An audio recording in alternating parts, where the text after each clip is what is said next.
What's happening, everybody? We're back. It is me, your resident supervillain, Mr. Jay Washington. And I am the swaggy blerd, Winston A. Marshall. Yeah, that was not expected. We are here with the episodes. Keep them guessing, bro. Keep them guessing. Hey, what is that white border around your camera? What type of freaky shit? Because you got like white film. No, it's like a webcam like screen thing, and it's a little too small.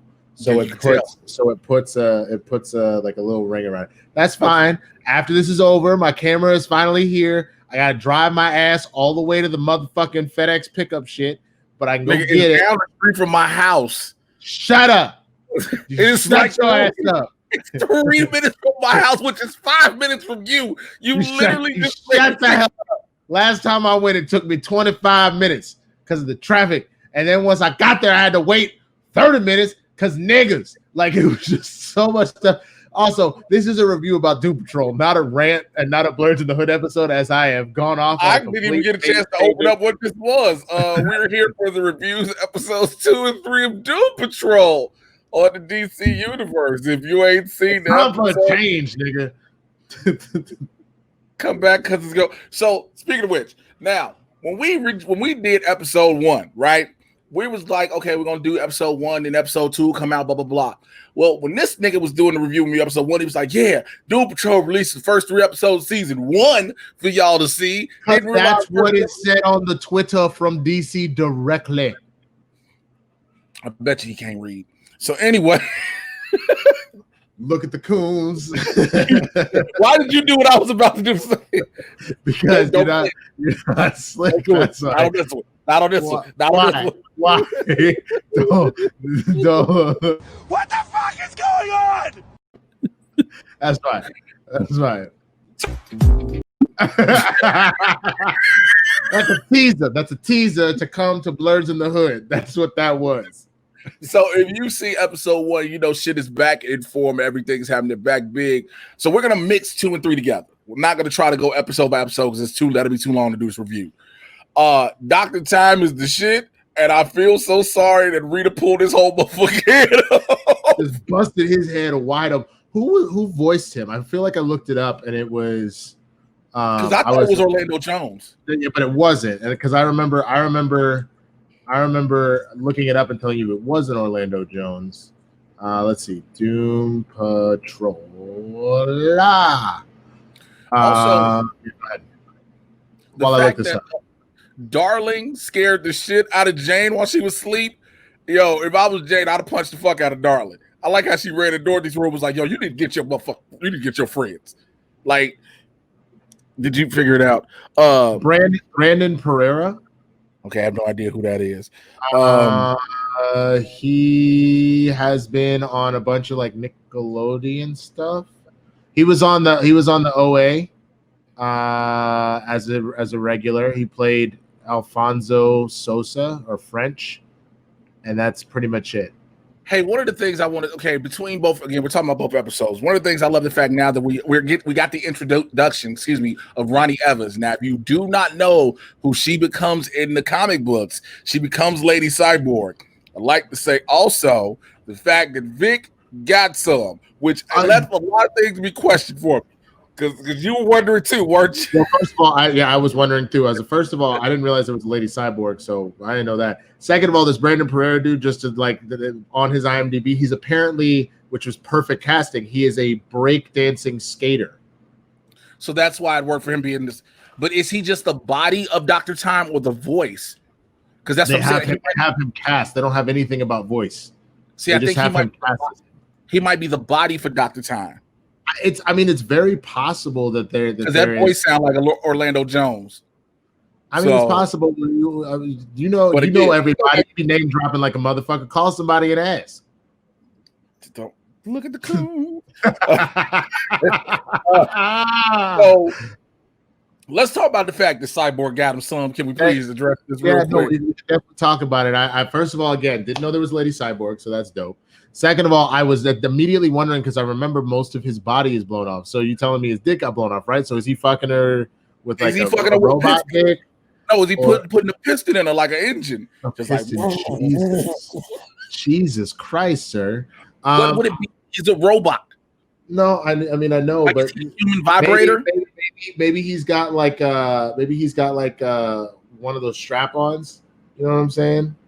But then like the inside of the strap-on is like some of the mother box tech. Is he a mother box or father box? He's a mother box. No, I know, but like remember in Justice League, because they decided they just want to do whatever the fuck they wanted, they made him a father box, which is its own fucking whatever the fuck. Okay, so you said he has a strap on. I mean, why not just give him a big black dick and then move on? Wow. So Larry. Yes. Oh, the fact that when they went to go see Dr. Time, when the chief took him in to get the continuum, Bad Girls kept playing on the repeat. Bad Girls. But when Cliff got so pissed off, was like, no more fucking Bad Girls. Dude, Cliff's got some serious anger issues. Like he's on some other shit. When you think about it, after you watch watching the first season and then watching these 3 episodes, and ladies and gentlemen, you can agree or disagree with us. Wouldn't you understand why Cliff, out of all of them, would have the biggest set of anger issues? No, because Larry's ass, literally, as we saw in this 3rd episode, can't ever take those bandages off in public. Oh, you want to talk about something?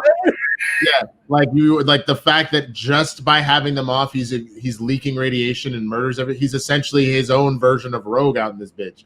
Like, you know what I'm saying? The fact that Cyborg, he's a walking Chernobyl. Exactly. The fact that Cyborg is out here in these streets, like that's the whole thing. No, I don't feel bad for Cliff specifically because they all have these issues, and in one way or another. So sure, maybe Jane exists in the sense that like she's still human. But to fight the underground, which she is constantly doing, which she ultimately loses the battle by the end of this 3rd episode, because they have constantly been saying episode 1, time for change, episode 2, time for change, and they had some talks with her. But then come episode 3, they do an intervention with her ass, be like, look, bitch, you ain't gonna keep shoving no goddamn drugs up in my body, so I can't do my shit. If you want to do it, it's not even about the drugs, it's these fuckers. So you can leave and we'll let you do your thing, or you're done. You're shut off. And they shut it off, shut the power off. I feel like you cut off. You cut off. We are not a monolith. We will not just do everything you want us to do, Jane. Between these 2 episodes, the introduction of characters again, found out the chief is exactly 139 years old. Like, damn. And the fact that Rita and them were talking about him dying, and he was like, I'm right here. He's like, I'm in front of you. Bro, I think my favorite part about the chief in these 2 episodes is him eating that French toast. Because you know how parents be doing whenever their kids make them food and they be over talking about how good that shit is. This is so good. That shit was terrible. He was like, Do you think it was terrible? Because I didn't necessarily buy that. I was just saying I know how I mean, you've probably done this with your kids. You just oversell how you feel about it, whether or not it was good or bad, you know?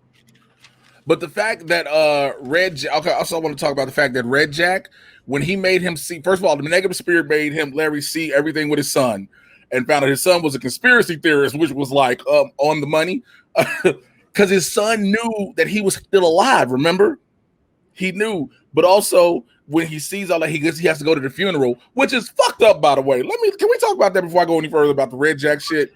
Go to the funeral of your old ass son. Of your old son, and your other son is there.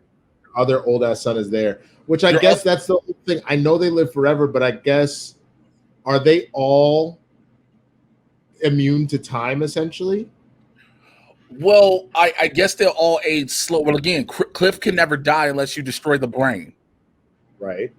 So Rita's cell structure keeps her alive because now it can be manipulated. Right. And then Jane doesn't get old to the different powers.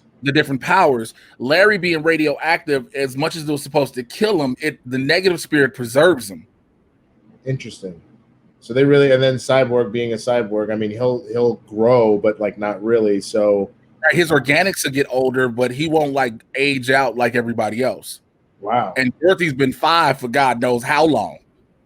I mean, like she's 8 now, right? Is she 8 now? She was 5 back then in 1927. It's just wild to think of an entire team of immortals, essentially. Well, I think it's immortal they can die, but they're not. Yeah. They can be killed. So that's the thing. They're immortal. They're not invincible. And they're not invincible or invulnerable. Right, but they are mortal. Right, because they all can die. Mm-hmm. It's just that natural time won't kill them. I am curious how you kill Rita, though. We haven't necessarily had any proof because, again, since she's almost like Clayface, there's no proof necessarily that you can probably acid. Do it. Oh, maybe. You would have to be able to dissolve it and destroy it. I guess that's true. Which is we just really got real dark when we was like, yo, so how would you kill Rita if you had a chance? Like, well, because that's the whole thing. We had to do our Tower of Babel real quick. You know what I'm saying? And how do you take them all out? And because that's the thing that many have tried, all have failed so far. Yep. I wanted to get back to Larry. Like I said, you see your old ass sons, and then the best part was his second son was like, you can come by the house, like you come say, how do you tell people? Like, how would that? I don't blame Larry for not going in the crib because somebody was gonna ask to take off them bandages, then everybody was gonna die. Let's just keep it real. I know. But do you notice that this whole season so far is about everybody's children?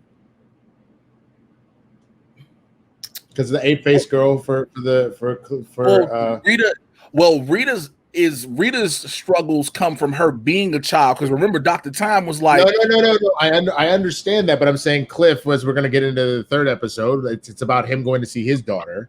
It's Larry having to go confront the fact that he abandoned his two sons. I mean, understandably, he's a radioactive freak at this point. He's probably terrified to do so. But it's about his kid. You know what I'm saying? It's all about everybody's kids. I wonder if Cyborg's going to end up impregnating what's her name? You know what I'm saying? Hey, like, I'm pretty sure she didn't have him put on the rubber the way she took off them clothes. Like, what do you tell a dude that's half cyborg? Like, you got protection? And he's like, yeah, I'm running my antivirus software right now. Like, how do you like, do you think the mother box has the cure to AIDS and herpes in there? Probably, I guarantee them got the cure to everything. It's like nanites and shit, right? You know what I'm saying? Like, remember, he blew his own arm off and it repaired his arm. Wow. So technically, if he has any disease, his body can cure it. Do you think Larry can? I know I keep going off topic here, but do you think Larry can get cancer since he's like walking chemo? Probably not. Yeah, random thoughts. I just want y'all to know Winston sitting around because I literally was, ladies and gentlemen, for you watching this, I was about to be like, nigga, are you high? Because the way you sat there like this is like, I wonder, can Larry get? I mean, technically, no. Why would you get? If you're walking chemo, you're walking radiation. Cancer cells will never survive. They would never have a chance to survive. I just want to know, can Cliff rust up? Anyway. Jesus Christ! I mean, just keeping it real.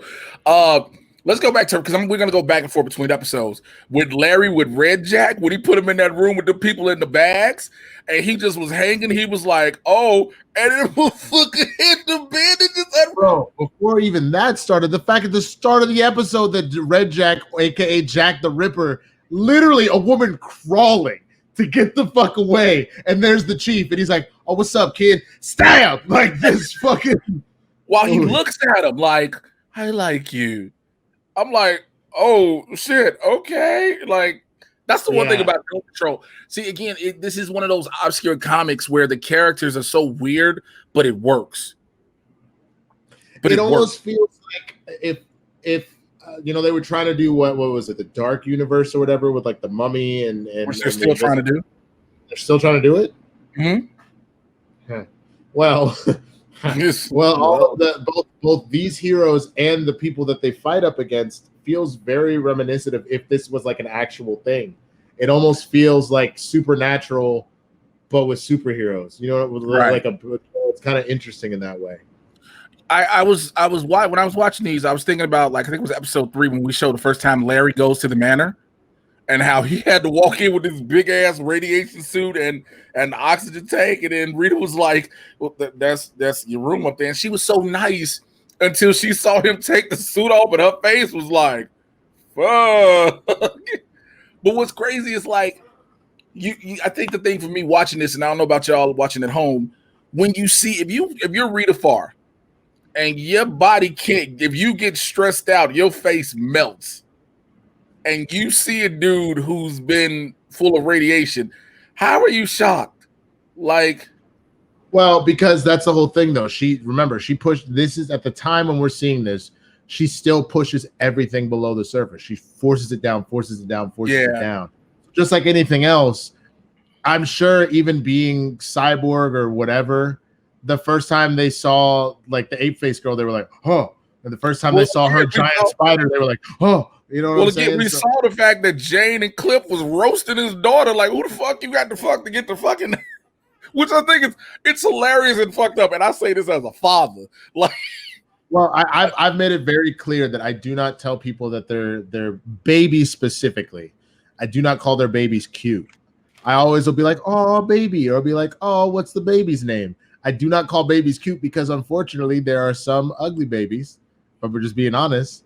And I don't want to accidentally slip and be like, damn, look at that ugly ass baby. So I've just trained myself to say, oh, look at the baby. And this is one thing I was told. When somebody says, oh, they're adorable, that means your child is ugly. No, that's not what that means. It's the way because you like the baby so adorable. I just go, oh my god, a baby. I keep it just completely neutral. Besides, we don't need to focus on looks anyway. It's about who you are on the inside. Like, stop putting that in that child's head. That baby is on the inside, okay? So let's not do that. Let's not do that. That baby is on the inside. That baby is a little nigga that wants some milk. That's what that baby is, bro. That baby just want to shit and eat. Okay, that baby don't know nothing else about life right now. That's who he is on the inside. That's why it doesn't need to be called cute. Stop putting that shit in the child's head. Focus on being like, damn, baby, you already Google guy, and like that's amazing. I'm gonna go back to Red Jack real quick because we're going all between both episodes. The fact that his whole purpose is to try to make the chief his charge, and can we talk about how the fact he just gouging out the eyes of servants and shit? How wild is it that he doesn't actually kill anybody? That we find out at the end, as he continues to torture them through pain, they evolve into his little butterflies. They just turn into butter. And did you see the way he made Rita turn his that shit? And the chief did that shit look painful? I wondered if that was painful for Rita though, because her body naturally is like in a constant state of metamorphosis.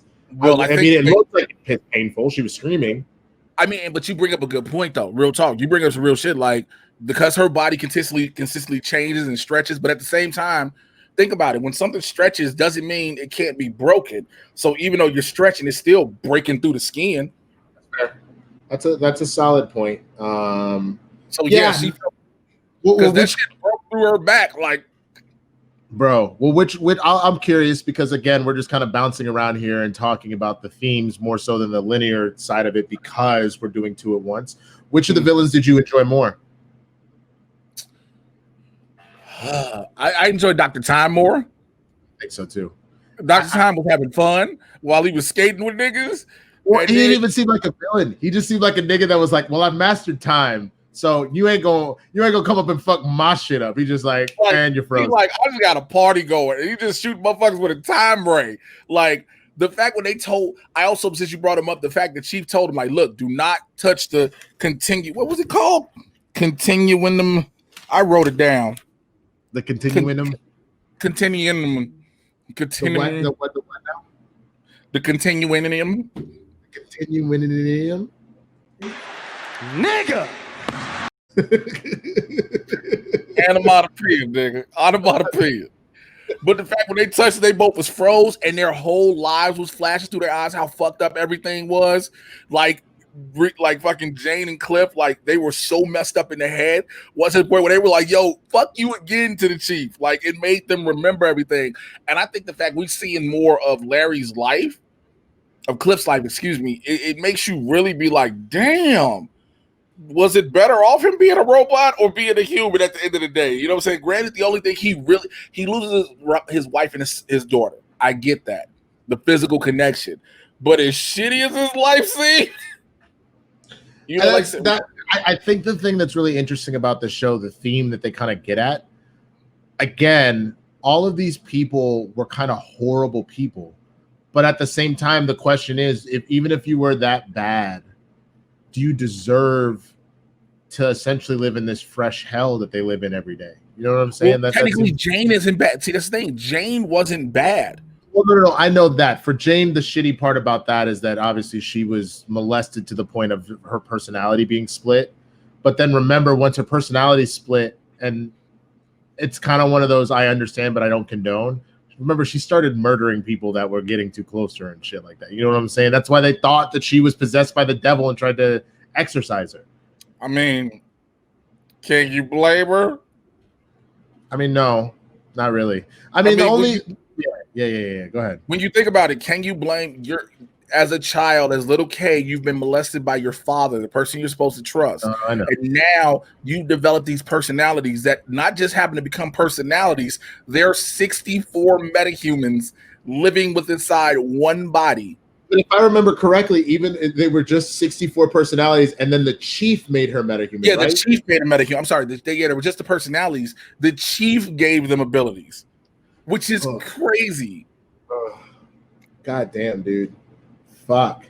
Like, again, you find out, you remember that Rita was just a regular actress, and he put the shit in the water to all his whole time.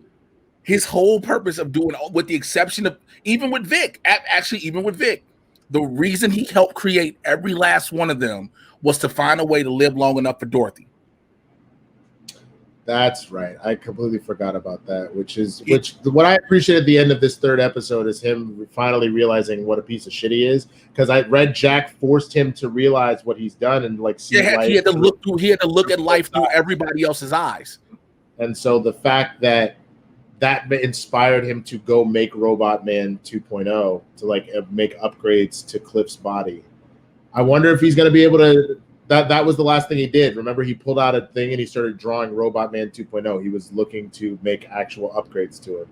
Oh, yeah.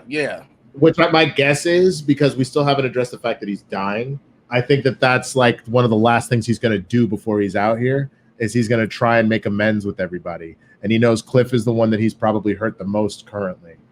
Well, Cliff had to stand on a fuck. Cliff found out he not only is a father, he's a granddad who can't be around his kid. And he's first of all, let me tell you something. Even as a robot, he still had white privilege. Here's why. Here's why. Here's why. Here's why he had white privilege. The police were called to a robot harassing who punched out the grate on a school bus. So what is his? They didn't draw pistol not once. No, they did, but here's the issue though. They instantly went, "Oh, my nigga really is a robot. What a pistol gonna do to a robot?" They just, what the fuck is that gonna do? There's no organics in that hoe. So like they just realized it was a situation where they're like, well, he's not attacking, and guns ain't gonna do nothing. Again, they didn't call backup or nothing. That is white privilege. That I will give you credit for. I agree. He was in a suburb on top of a bus, looking in at a baby shower, stalking the shit out of him while Jane was asleep, getting read the third degree by the rest of the underground. You get what I'm saying? Cliff has, he's got proper privilege. No, I agree. I mean, the sad part was you saw what he did to his daughter when he finally realized he saw her in the window and she's out here bawling like, oh my God, I think that really is my father and this crazy ass robot and I'm just trying to have my baby and oof. Like it's supposed to be a baby shower. And like it fucks him up. So again, it's like we're 3 episodes in this. And because again, we condensed both episodes 2 and 3 because there's so much to try. Oh, the fact that Dorothy broke Danny playing hide and seek. Oh, dude, that to me was the sad thing because I don't know if Danny is like dead or like whatever. Because remember, Danny hasn't been talking to us as a brick. I thought maybe he'd be able to like etch words into the side of the brick or something like that, but he hasn't said anything. Like Danny's a sentient street, but that was like Danny has to grow. And it's but that's the other thing that's funny to me. I just realized that. I thought that was all that was left of him. He was just also shrunk. So what is a street when it's shrunken? A brick. I didn't even put 2 and 2 together. I just thought that he just got broken. I didn't realize that was shrunken. That was all of Danny. Like Danny is. But again, you see it, and then you see it from Dorothy, who is literally a kid, no matter how old she is. She's still a kid. And the problem is, I would say the problem, she's trying to be accepted by the group. And the group is basically like, fuck you because of your daddy. This has so many different levels to it. This show, it's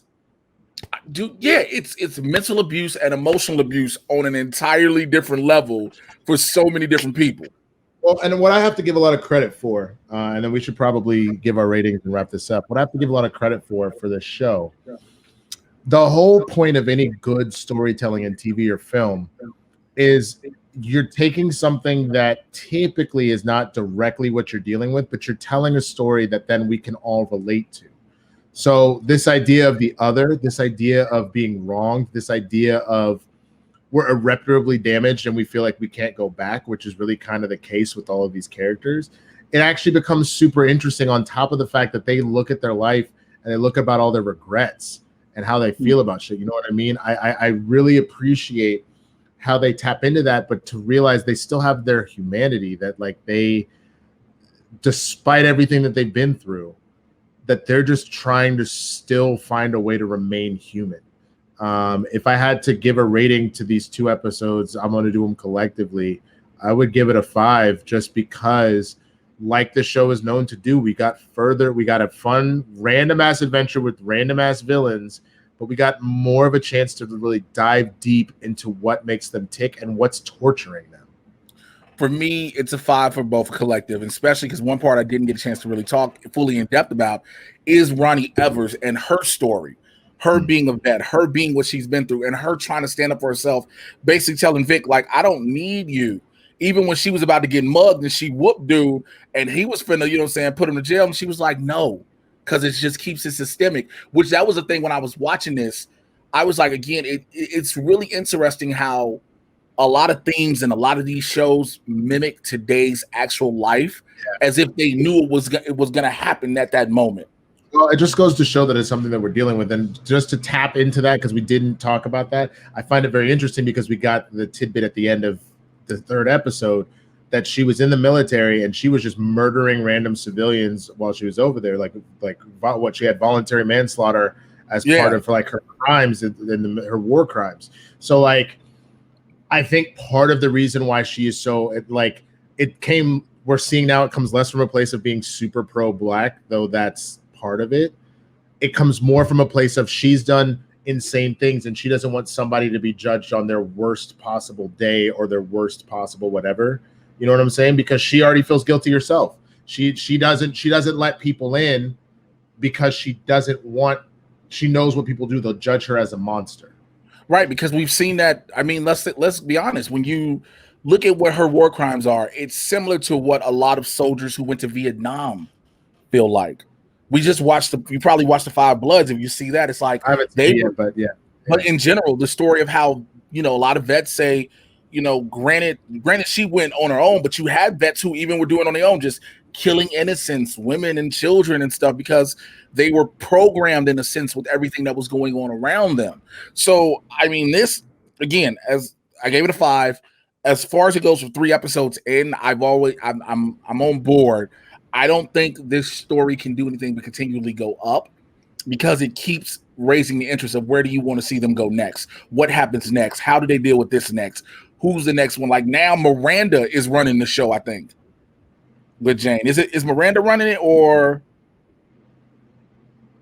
Oh, that was what they were planning to. No, we don't know yet. We don't know. That was the game plan, though. That was what was pitched to Jane in the 2nd episode, but it hasn't. We don't know yet if that's ultimately the route that they went. We just know that Jane is locked up in a cage in the underground. Yeah, so we'll see what happens. So we want to know what you think about these 2 episodes in the comments below, all right? So go ahead and, you know the drill, like this video, subscribe to the channel, click on the notification bell so you can find out when we drop these each and every week on Thursdays. We'll drop episode 4 will come out next Thursday because we can check that out as well. So you'll have that to watch. And make sure you are rocking here with me, Twitter and Instagram at Mr. J Washington. You should know how to spell it. Patreon.com, Mr. J Washington. Subscribe here to the channel, Mad Titan Podcast. Get you caught up with Marvel and DC. Here on the channel as well, him and I reviewed the final episode, the season finale of Harley Quinn.